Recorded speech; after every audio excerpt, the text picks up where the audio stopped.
क्या हो गया जो ग्लैंड फार्मा इतनी बड़ी गिरावट आ रही है, आइए जरा समझते हैं वरुण के साथ। वरुण बताइए, नतीजों का ही रिएक्शन है या कुछ और भी चल रहा है यहाँ पर? दीप, खासकर यहाँ नतीजों का ही रिएक्शन आपको देखने मिला, क्योंकि इस कंपनी के नतीजे काफ़ी खराब थे और आईपीओ लेवल पे पहुंचा है वॉल्यूम के लिहाज से। अगर आप देखते जिस दिन इसकी लिस्टिंग हुई थी 20 नवंबर को, तब इस कंपनी में जो वॉल्यूम्स हुए थे करीब 1.13 करोड़ शेयर्स के हुए थे और आज ऑलमोस्ट सेकेंड हाईएस्ट लेवल पे पहुंच चुका है। ऑलमोस्ट 1 करोड़ शेयर्स का वॉल्यूम जो है इस काउंटर में हो चुका है। 2 दिनों में स्टॉक में अगर आप देखेंगे तो करीब 35% के आसपास की गिरावट जो है वो दिखी गई है। इनफैक्ट जो हाई था या फिर इशू प्राइस था इस कंपनी का, वहां से स्टॉक 40% नीचे है और जो लाइफ हाई इस कंपनी ने बनाया था वहां से अगर देखेंगे तो 80% के आसपास की गिरावट जो है इस काउंटर में आ चुकी है। 12 अगस्त 2021 को 4350 के आसपास का लाइफ हाई स्टॉक ने बनाया था और आज जो है लाइफ लो जो है वो स्टॉक ने बनाया है। खासकर अगर आप देखेंगे तो इस कंपनी के जो नतीजे हैं उसके बाद स्टॉक की लगातार पिटाई हो रही है। नतीजे खराब काफ़ी ज़्यादा थे। अब आय में देखिए करीब 29% के आसपास की गिरावट थी, एबिटा में 52% की गिरावट थी और मुनाफे में करीब 72% के आसपास की गिरावट देखने मिली। अब ये गिरावट हुई क्यों? देखिए, दरअसल इस कंपनी के एक पार्टनर है, उन्होंने यूएस में बैंक्रप्सी फाइल की है, जिसके चलते ओवरऑल वॉल्यूम्स जो है उसमें कमी आई है। इस कंपनी के कुछ प्रोडक्ट्स है, मॉलिक्यूल्स एनॉक्सपेरिन और हेपरिन सोडियम, इसमें चाइनीज प्लेयर्स जो है उनके तरफ से कंपटीशन लगातार बढ़ते जा रहा है, तो उसका इम्पैक्ट हो रहा है। इनकी एक फैसिलिटी है डुंडागल फैसिलिटी, वहाँ पे अगर आप देखेंगे तो प्रोडक्शन बंद होने का भी इम्पैक्ट हुआ और यूएस के मार्केट में वैसे भी प्राइसिंग प्रेशर काफ़ी ज़्यादा है, जिसका इम्पैक्ट इस कंपनी के ओवरऑल नतीजों पे देखने मिला है।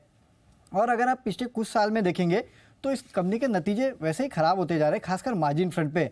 आप FY22 में देखते 4400 करोड़ के आई थी, इस बार 3625 करोड़ है। पिछले साल मुनाफा 1212 करोड़ का था, इस बार 781 करोड़ के आसपास है।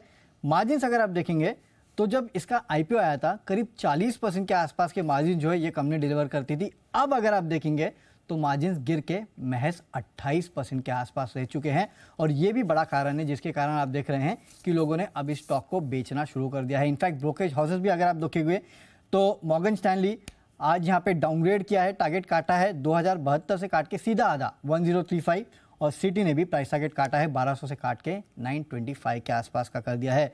तो एक स्टॉक जो कि फेवरेट हुआ करता था आज सबसे ज़्यादा इग्नोर्ड है या फिर सबसे ज़्यादा सेलिंग कर रहे हैं। तो बेसिकली ये ग्लैंड फार्मा की स्टोरी है, अर्श से फर्श तक।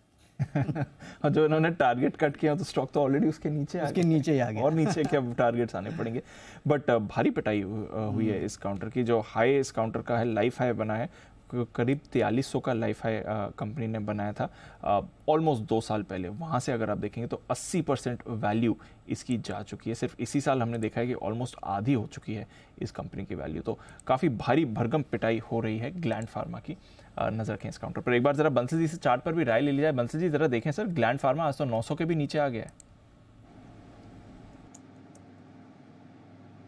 जी दीपांशु, चार्ट्स काफी खराब हैं। अब तो टोटली डिस्टॉर्शन ऑफ चार्ट्स हैं। जो कई लोगों को लग रहा था कि शायद 1170 के अराउंड एक बेस बन रहा है, वो भी टूट चुका है और खुले गहरे पाताल की तरफ जा रहा है। तो सैरन रॉली वाला काउंटर है और जिस तरीके का चार्ट पे डिस्टॉर्शन है, मेरी एक हिदायत है कि किसी भी तरीके के एडवेंचर करने की जरूरत नहीं है। दूसरे अच्छे विकल्प उपलब्ध हैं, तो ग्लैंड फार्मा से दूर रहने की राय है। ओके।